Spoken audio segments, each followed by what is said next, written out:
एक गांव में अर्जुन नाम का एक लड़का रहता था। अर्जुन पढ़ाई में बहुत होशियार था और सब उसकी बुद्धि और तेज दिमाग की तारीफ करते थे।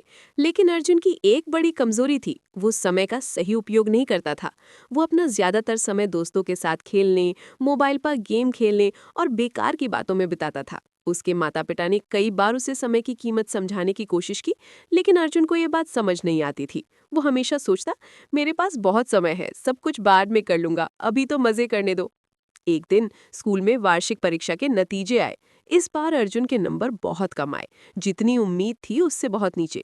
जिस अर्जुन की टीचर तारीफ करती थी, वही अब निराश हो गए। यहाँ तक कि उसके दोस्त भी उससे दूर होने लगे। घर लौटकर अर्जुन ने अपने माता पिता को रिपोर्ट कार्ड देखते हुए निराश देखा।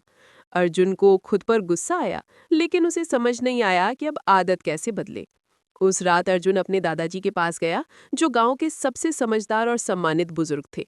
दादाजी के पास बैठकर अर्जुन ने अपनी परेशानी बताई और कहा, दादाजी, मैं समझ नहीं पा रहा कि मैं इस बार फेल कैसे हो गया, जबकि मैं एक अच्छा छात्र हूँ।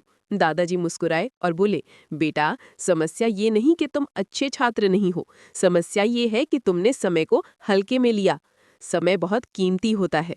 अगर इसका सही उपयोग करो तो सफलता मिलती है, और अगर इसे बर्बाद करो तो ये पीछे खींच लेता है।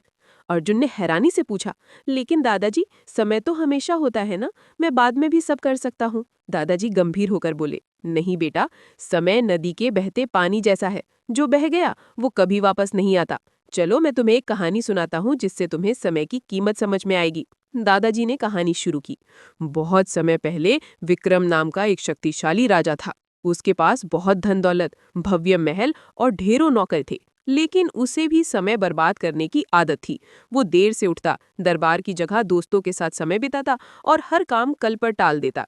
एक दिन एक साधु उसके दरबार में आया और बोला, राजा जी, आपके पास सब कुछ है, लेकिन आप अपनी सबसे कीमती चीज समय को बर्बाद कर रहे हैं। अगर आपने इसे सही से नहीं अपनाया तो एक दिन आपको पछताना पड़ेगा। राजा हंसते हुए बोला, मेरे पास बहुत समय है, मैं जब चाहूं तब कर सकता हूँ। साधु ने चेतावनी दी, समय को हल्के में मत लो, ये सबसे बड़े राजाओं को भी बर्बाद कर सकता है। लेकिन राजा ने बात नहीं मानी। सालों बीत गए, राजा बूढ़ा हो गया, उसका स्वास्थ्य बिगड़ गया, सेना हारने लगी और जनता का विश्वास भी खो गया। तब राजा को समझ आया कि उसने अपना समय बेकार की चीजों में गंवा दिया। वो साधु को ढूंढने निकला, लेकिन वो कहीं नहीं मिला। अब राजा को पछतावा हुआ, लेकिन तब तक बहुत देर हो चुकी थी। उसने समझा कि असली खजाना तो समय है। ये कहानी सुनकर अर्जुन सोच में पड़ गया। उसे पहली बार महसूस हुआ कि उसने कितना कीमती समय बर्बाद कर दिया। उसने पूछा, दादाजी, क्या मैं अब भी अपना जीवन बदल सकता हूँ? दादाजी मुस्कुराकर बोले, बिल्कुल बेटा, समय का चक्कर कभी रुकता नहीं। अगर आज से तुम समय का सही उपयोग करना शुरू करो तो तुम्हें सफल होने से कोई नहीं रोक सकता। लेकिन याद रखना, जो काम आज कर सकते हो उसे कल पर मत डालो। उस दिन के बाद अर्जुन ने संकल्प लिया कि वो समय का सही उपयोग करेगा। उसने एक दिनचर्या बनाई, हर काम के लिए समय तय किया। वो सुबह जल्दी उठने लगा, पढ़ाई पर ध्यान देने लगा और व्यर्थ की बातों से दूर रहने लगा। धीरे धीरे उसके मेहनत के अच्छे नतीजे आने लगे। अगली परीक्षा में वो क्लास में प्रथम आया। फिर वो एक सफल व्यवसाय बना और अपनी जीवन शैली से सबको प्रेरित किया।